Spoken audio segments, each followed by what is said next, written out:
Hey there, and welcome to this training video about the truth about why you get so stressed, and most importantly, what you can practically do about it to take back control of your health, your fitness, and your well-being, so that you eat better, that you move better, that you think better, and you feel calmer without resorting to unhealthy coping techniques and strategies, whether that's food, over exercising, under exercising, smoking, drugs, anything that you know is unhealthy, but yet you still do it.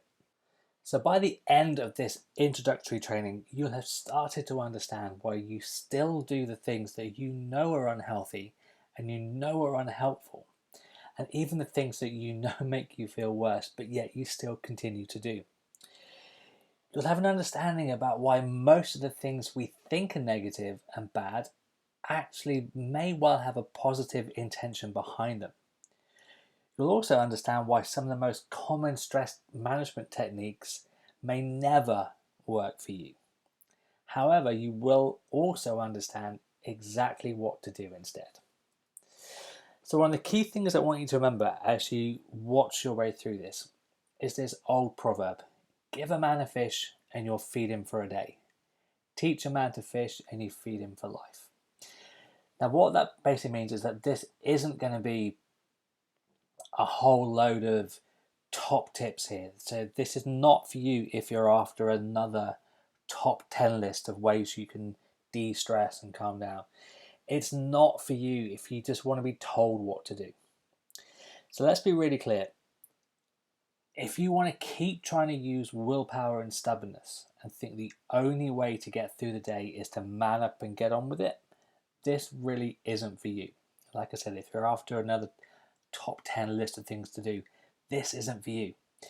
And it's definitely not for you if you want to keep eating crappy food that make you feel better, if you want to keep drinking too much so that you numb your feelings, if you want to keep staying up too late as that's the only time you get a bit of peace and quiet, if you're committed to staying cranky with the people you love who've done nothing wrong, but you still take out your bad mood on them, if you still want to keep shopping too much, still want to keep mindlessly scrolling social media, or relying on other people to validate you or tell you how well you're doing or what to do, and if you're always after the shiny new things to help you make you feel better, and if you're committed to struggling, if you think that's the only way is to get through each day is by struggling and just persevering and being stubborn, this really isn't for you.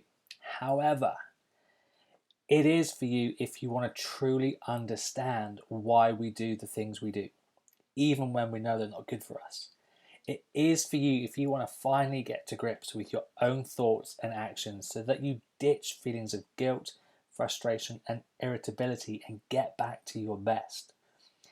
It 100% is for you if you know you would eat better, sleep better, exercise more, perform better at work, and be a better partner, parent, friend if you just weren't so tired, frazzled, and stressed all the time. Like I say, this isn't a quick fix. This is an introductory video. There is a program I'll tell you about later on where we're going to go into everything here a lot deeper and really investigate how this all fits in to you. But for now, say this video is to really help you see the overview and to help you realize that stress is something that you can control. Stress, for the most part, is predictable. And if we know what's causing it, what the elements are that will cause us to feel stressed, we can do something about it. It's not something we have to put up with. It's not something that's inevitable. And we definitely don't have to go through each day feeling frazzled, exhausted, and wiped out. So one of the key points, or some of the key points we need to know: stress is vital for our survival. It's a good thing in the right amounts. So stress isn't bad, it's just how we use it and how we hold on to it that's bad. It can often be a really good guide for what to do next. It can show you what's missing or actually what you're really after. Stress is only really a problem when it becomes sustained and chronic.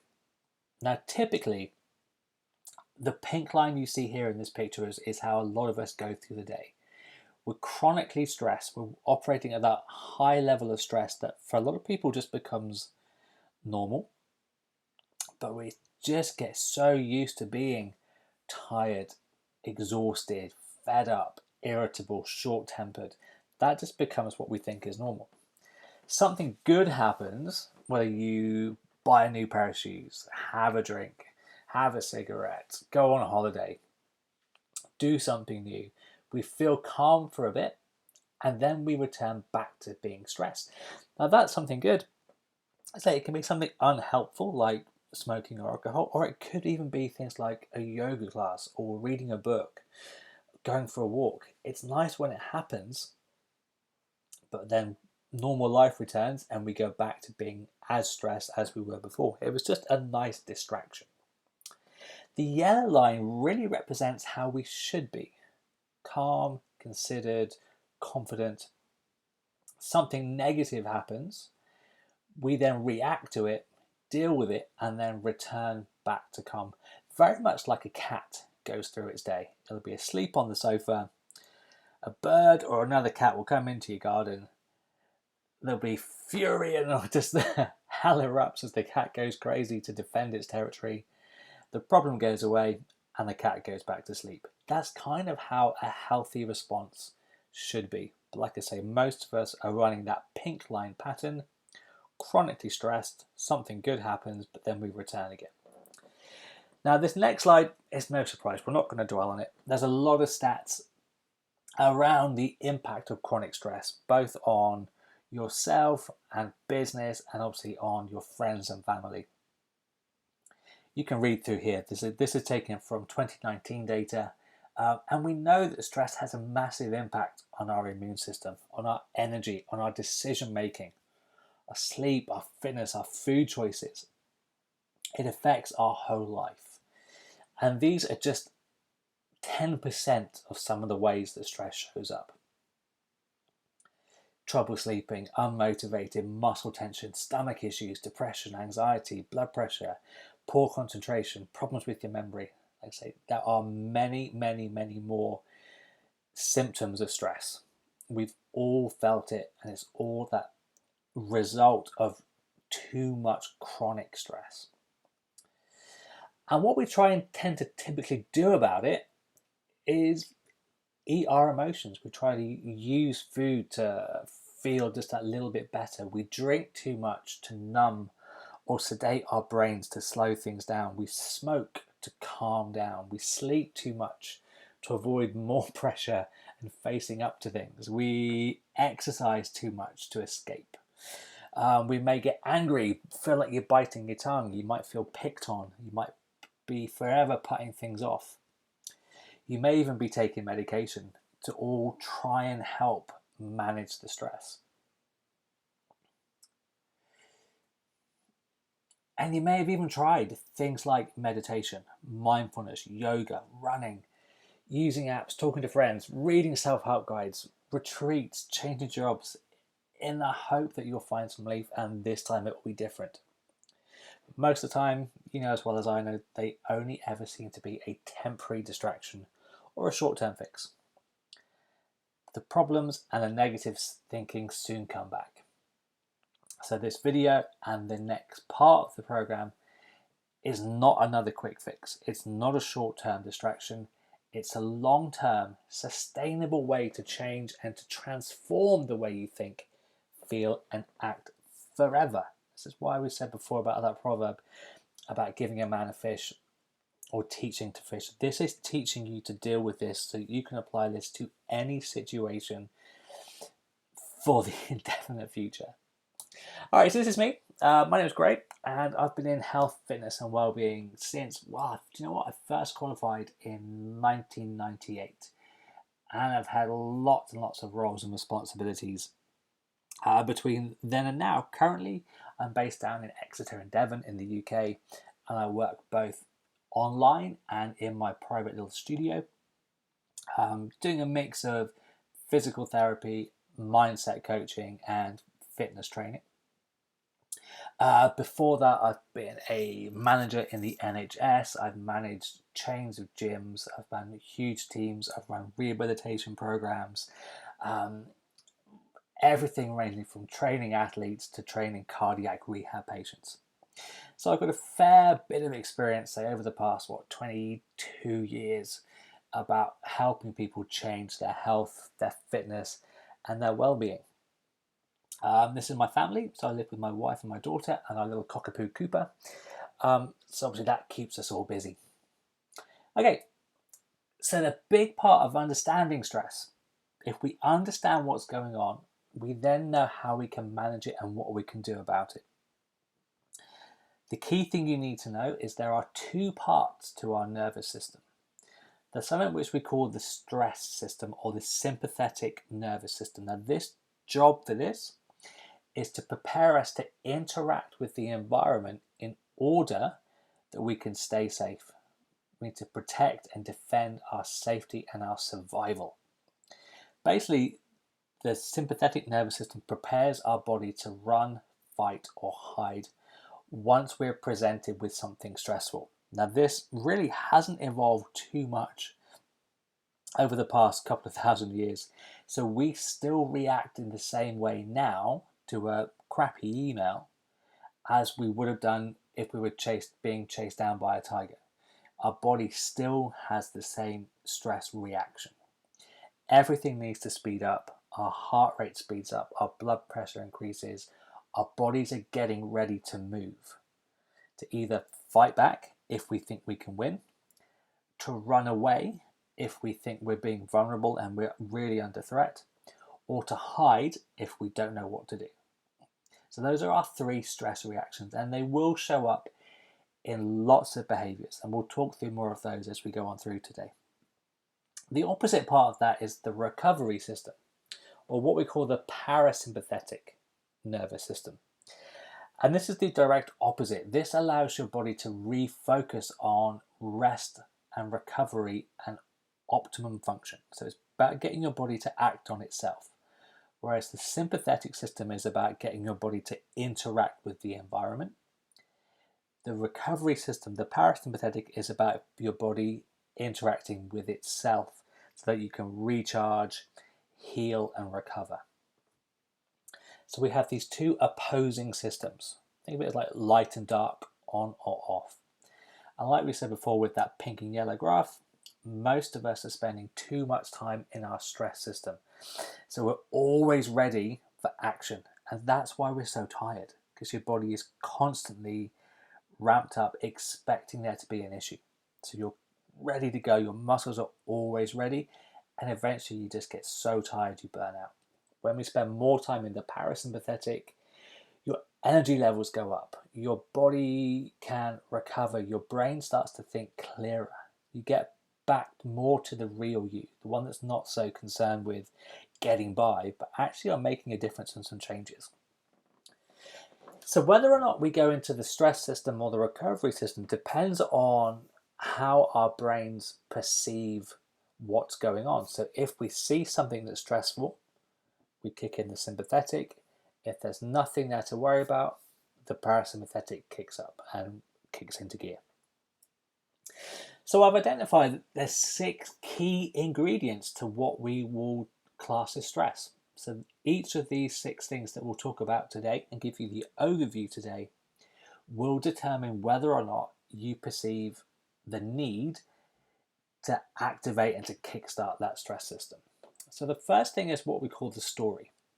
This is your inner monologue, how you perceive what's happening, what's the meaning you give to it, and your ability to cope with it. So how you see yourself in this.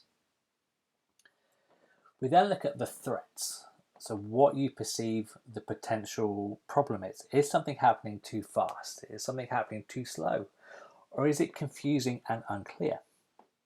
Is the best reaction to run, fight, or hide? That will depend on whether or not you feel some of your essential needs are being met or potentially taken from you. So we have 3 needs that follow the biopsychosocial model. So we have physical needs, we have emotional needs, and we have social needs. When they're not met, your body will feel stressed and will perceive stress.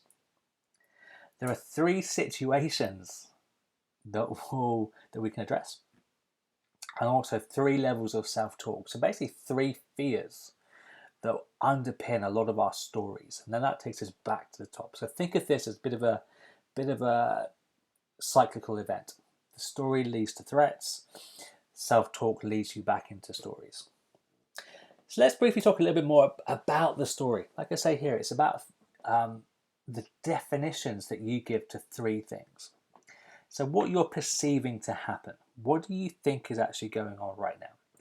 So think of something that's stressing you out, whether that's a person or an event or just a thought or a memory that you're going through. What are you perceiving that's happened? Now here, this is where 2 people can react completely differently depending on how they see things. I was doing a corporate workshop maybe last year, and for the first probably good hour, I was feeling a little bit on edge and a bit stressed because there was a lady in the front row who was really, really frowning at me. Her mouth was tight, her eyebrows were down, she was really staring hard. So my story was that she was hating this. She was thinking I was talking rubbish, she was just waiting to get out of here. In the break, she came up to me and actually apologized because she'd left her glasses at home. She was hard of hearing and she was struggling to lip read. That hence why she was frowning so hard, in order that she could actually understand what I was saying. That completely changed my perception. So rather than me now seeing her as being aggressive and negative towards me, I could now see that she was now struggling and needed help. So my perception of the event completely changed. The second part is the meaning that we give to things. Now the task here that I go through with my clients and on the program is, so what? What does it mean? What if that event has happened? What does it mean? What's the ultimate end to it? What's the worst that can happen? And when we change the meaning that we give to things, again, we can massively impact the amount of stress that we're perceiving. And then finally, our perception of our ability to cope. So even if something bad is happening, can we deal with it? Now, if we have the skills to manage the situation, again, the stress comes down. If you know that you're a really, really good driver, driving's not stressful. If you're worried about whether your vision's good enough, or whether your reactions are good, or whether, if you have a stiff neck and you can't look over your shoulder, you're going to be a lot more stressed because you can't react as quick. So when we can look at increasing and improving our ability relative to the situation, again, our stress levels will massively, massively drop. Now, on the Stress Less program that we'll talk about later, we're going to really dive deep into how we can personalize this to you, what your individual story is. Because each of us is different. There are so many permutations and variations around this that all I can do in a video like this is just to give you an example. When we have more time, we can really go deep into you, into what your story is, what your perception and the meaning that you're giving to stuff. So we just talked about driving as being a classic threat here. Now again, if we think about driving as a stressor, the typical threats, again this applies to a whole lot of things, are that things are happening too fast, too slow, or they're unclear or confusing. So say you're in a car and someone's driving really close to your bumper. The stress is they are driving too fast. If the situation's reversed and the person in front of you is out for a little Sunday drive, then the threat is they're driving too slow and they're holding you back. If somebody cuts you up at a roundabout without indicating coming out of nowhere, then it's really unclear as to what's going on. So the combination of all 3, or even just one of those things on its own, can trigger stress. Again, if we know what's happening, we can then take precautions. So if you know that the person behind you is driving too close and they're too fast, well, your options are you can either speed up or allow them to pass if you want the stress to go away. If someone in front of you is driving too slow, as you'll see later on, you can't change their reaction. You driving up close to their bumper isn't going to make them go any quicker. So your option is to slow down or to find a way around the obstacle. If things are unclear, we need to ask more questions. We need to get a different perspective. We need to get a different viewpoint on what's going on. That leads us into 3 reactions: fight, flight, or freeze. So fight is a typical reaction when you feel that something is being taken from you or that you're in the right. Now, this doesn't necessarily mean a full-on fist fight, but it's anything from feeling irritable, short-tempered, having a short fuse, right the way through the scale to full-on rage. It's all part of that fight reaction. So it's typically when you think something is being taken from you or you're in the right and you've got to fight your corner. Either way, it's not a nice place to be in. Flight is the opposite. It's where you kind of think you're probably not good enough or you're in the wrong and your best option is to get the hell out of there. Now that typically shows up in like real life as living for the weekend, running away for a weekend away after a stressful week. Using alcohol to escape, as it were. Freeze is when you have too many choices. You've gone shopping, there's 3 pairs of jeans. I'm going to set myself up now for this is going to go wrong. There's 3 pairs of jeans you like. You can't decide between all of them, so you end up buying none. Now, I know there's going to be lots of people listening. They're actually going to go, well, actually, do you know what? I'd probably buy all 3. But for a lot of us, when there's too much choice, we get overwhelmed and then we end up making no decision and sticking to what we already know. Freeze means that you're going to put stuff off until Monday. You're going to wait until payday. You'll wait until the kids start school or the kids leave school or until the stars align or until you win the lottery. It's always that putting stuff off. So procrastination, wait until Monday, is all a clear sign of freeze. And that typically means that things aren't clear. You haven't made a decision yet. All of those reactions, fight, flight, freeze, do have a positive intention behind them. They're there for a reason. And it's often because some of our essential needs are missing and haven't been satisfied. So we have physical needs, the stuff that our body needs. We have emotional needs that our brain needs, and we have social needs that our soul needs. And we can summarize those down. Obviously, again, the list can be exhaustive. So I've stripped it down to what I consider the 6 most essential ones in each category. So with regards to physical needs, we need to be hydrated. Performance-wise, when you're dehydrated, your physical and mental performance drops massively. There's some incredible stats behind this. But basically, you need to be hydrated. If you're feeling stressed, uptight, wound up, genuinely one of the biggest reasons is you're dehydrated. Next up is we need nourishment. We need to know that we have energy, that we're getting all of our vitamins, minerals, protein, fat, carbohydrate requirements, and our bodies have everything they need. We need good quality sleep, rest, and recovery. Structural integrity basically means that your body is working with strength and in balance. So your core's working, your glutes are working, you're fit enough and strong enough to be physically safe and be able to run, fight, or hide effectively. Sensory input. How are you perceiving the world around you? Now, we interact with our environment via our senses. Now, a lot of people have blocks in their visual field or in their vestibular, their balance systems. And that can make your brain feel threatened. It can make your brain feel like it has to just survive and be on edge. We can very quickly change the information your brain is receiving to make you feel calmer. There's a technique which we use that's remarkable. It can really increase your flexibility, your mobility, and your strength in seconds because it alters the way your brain communicates with the environment around you. And finally, we need oxygen. Sounds obvious, A lot of us have very, very poor breathing mechanics. We just don't breathe very well. So we're not using our full potential. We're not breathing to get enough oxygen to our brain. And again, it's a very simple technique that I'll teach you on the program to make sure that that's not an issue. So think about these as ways of making sure that your car is roadworthy. So you need to make sure all four tires are pumped up to the same pressure. You've got oil in the engine, you've got fuel in the engine.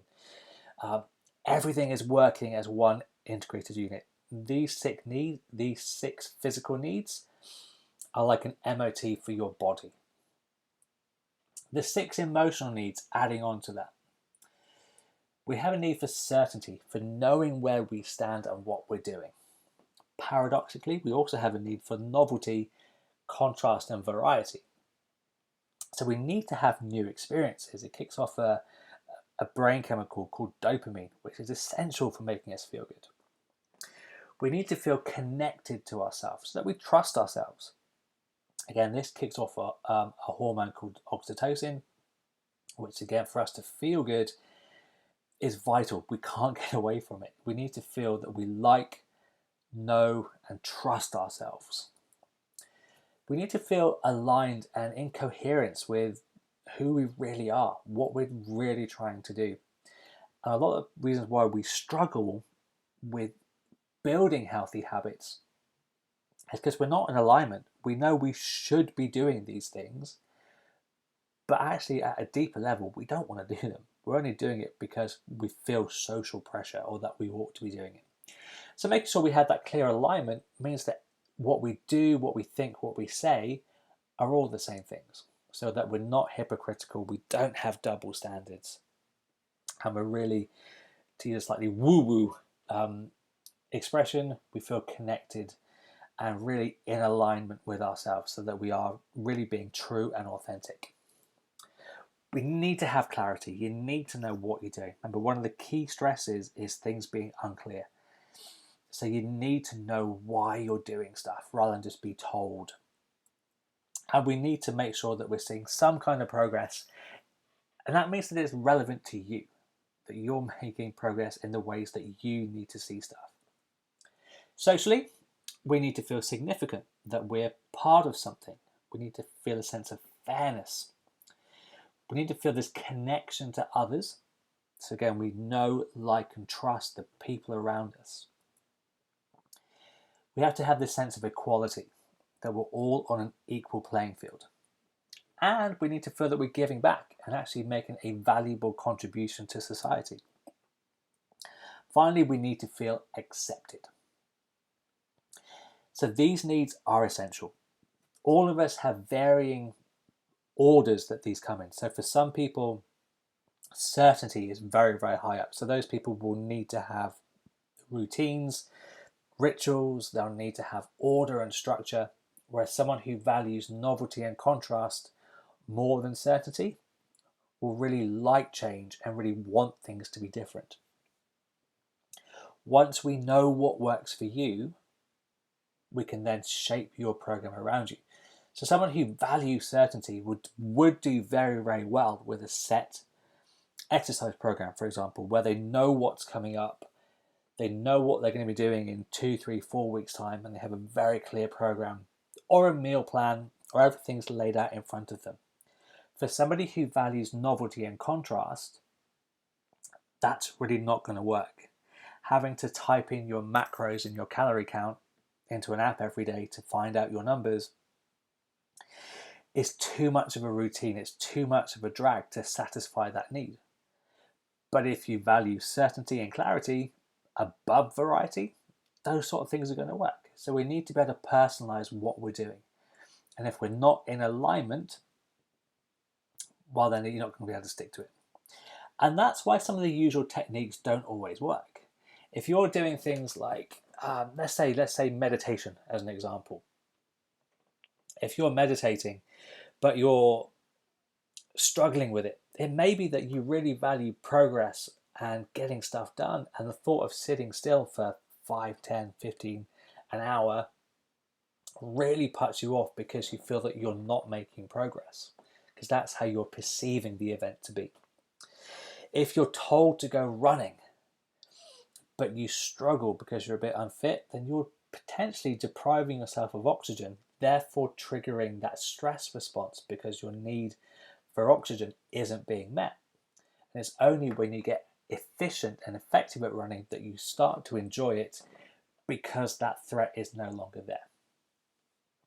You may want to go to a class, but you fear not being good enough or being able to keep up, and that may potentially lose that sense of connection as a social need. And this also explains why you can't stick to things or do the stuff you know will help, because it's not meeting your needs. Like I say, it may be that you really value variety, but you're stuck eating the same meals all day, every day. You need to feel that alignment, but you're trying to make yourself do things that you don't want to do. And you're using willpower and stubbornness to force yourself to do something you don't want to do. When you can satisfy at least 3 needs, then it's much, much easier to create a habit. And if you're struggling to break a habit, it's because it is satisfying 3 needs. So say something like smoking, as an example here. For most smokers, they know exactly how they're going to feel during and after that cigarette. They have that complete certainty about what the outcome will be. They'll often feel a connection to others because they're going outside with 2 or 3 people, so they're socially connecting. They're giving themselves a change in environment, so it's giving them something different to look at. They've been on a screen for an hour, they're now outside looking at the world around them. It's satisfying different emotional needs. Each of our needs will take precedence over any changes we make. That's how important they are. Okay, obviously we'll go through a lot more slower and in more depth when we have more time. There are 3 situations that will trigger stress. Now there's what we call your business. This is everything that you have direct control over. There's somebody else's business, and then there's the world's business. So the world's business is what I would class as traffic, politics, the weather, anything where no one person has any direct influence. It's just the world at large. Getting angry at that is really pointless. If it's raining and it's been raining, and you know there's people like this who get stressed by the weather, there's nothing to be gained. It may be that it's someone else's business, and that's something that they have direct control over. And if it's their thoughts, their feelings, their beliefs, their actions that are stressing you out, it's because it's their business. It's nothing to do with you. All that you can ever control and have direct and immediate influence over is your attitude, your expectations of a situation or a person, the information that you're receiving, the options that you can create, and your understanding about what's going on. Finally, we have self-talk and the 3 fears. Now, again, this is our limiting beliefs. Again, when we massively simplify everything down, there's really kind of 3 groups of fears that will determine whether or not we do things and whether or not we can stick to stuff. That's the fear of suffering, the fear of rejection, and the fear of not being good enough. Again, there's a huge topic, so we're really not going to go any deeper, but just know that these fears, again, shape what you do. They are all changeable. We can retrain or reframe each and every one of these limiting beliefs. So those are the 6 ingredients to stress. They're the overview. So in summary, I know we're half an hour in, I'm going to try and wrap this up fairly quick. When we understand why we're stressed, we are much better placed to find a solution that will really work. Every behavior has a purpose, and when we understand that purpose, we can either replace the behavior, retrain it, rethink it, or reframe it, so we can look at it differently. And say most of our behaviors are going to be trying to satisfy those physical, social, and emotional needs. When we know that, we can then think about what's healthier, more helpful and more skillful that will also satisfy those needs in a much better way. When we're stressed, everything we do is about survival right here and right now. If you're under stress and under pressure, your brain doesn't care about tomorrow. It has to get through today. So it doesn't care that you want to be in a smaller pair of jeans or get a job promotion. It just cares about keeping you alive and safe right here, right now. And to do that, it's often easier to stick to what we already know in order to meet our needs. So we keep eating the same meals or the same snacks. We keep exercising in the same ineffective way because we're worried about what change will bring. Our brains need to feel safe, and to do that, it will employ the easiest, simplest, and most readily available coping strategy in order to achieve that. So now we know why we do some of the things we do. It's to create safety, survival, certainty, and to make sure our brains know what we're doing so that we're going to use less energy. So we tend to, if it's physical, one of the easiest, simplest, and most readily forms of giving us more physical energy, sugar. It's why carbs and treats are so appealing. They give us energy to satisfy our physical needs. When we've been, effectively fighting all day and we've been stressed at work, we need to rest and recover. So when we get home, the last thing we want to do is go out and exercise because our brains are trying to rest and recharge. With regards to people, rather than rock the boat and potentially risk rejection or criticism, it's often easier to either hide away, bite your tongue and say nothing, or attack first in order to stay safe, to meet our social needs. Some of the things we do is just crazy, but it's there for a positive reason. So look, this is not about stopping bad, stressful things happening, nor is it about stopping you caring about them. It is about giving you a unique set of skills and tools that you can use to diffuse and reduce those stressful situations.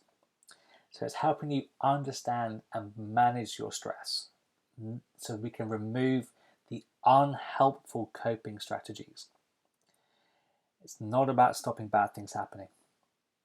It's helping you use your stress rather than run away from it. Let me say that bit again. It's about helping you use the stress. What's it telling you? It's giving you a sign that you need to do something. Stress is getting your body ready to act. It's when we don't take action that the stress becomes chronic. We're supposed to do things. But when we bite our tongue, sit on our backsides, and put things off, the stress will actually keep increasing. It's going to keep getting worse. Okay, so what's next? Well, do you know what? You can completely ignore what you've learned here.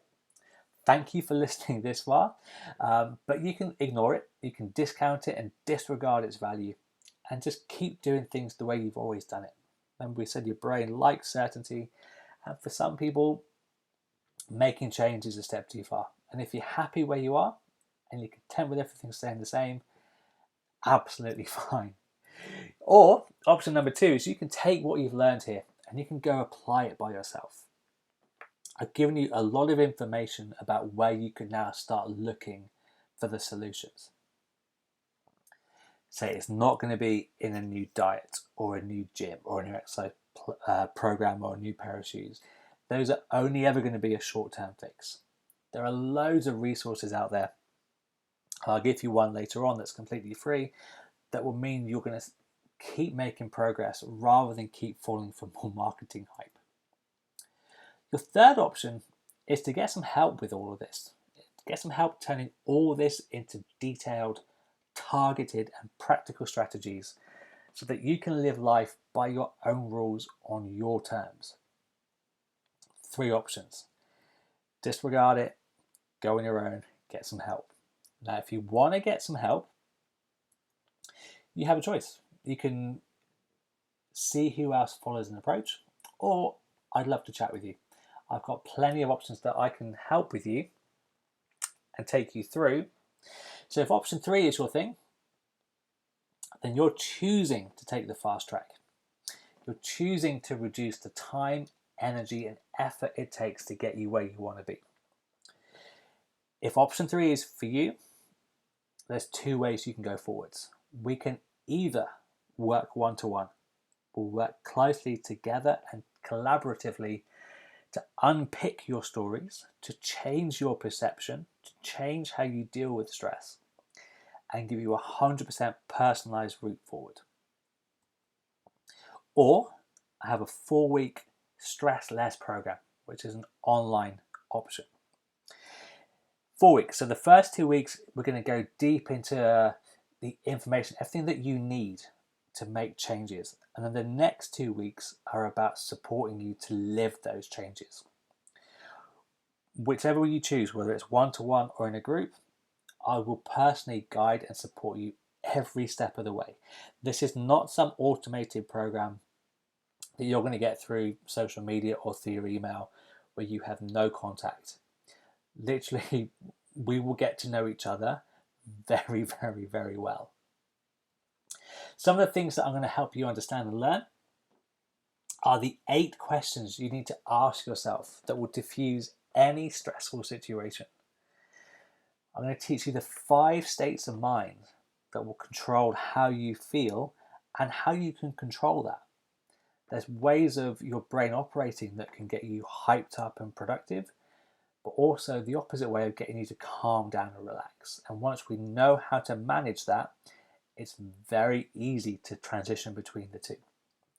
I'm going to help you understand how to use your food and exercise to minimize your stress hormones and maximize your feel-good hormones.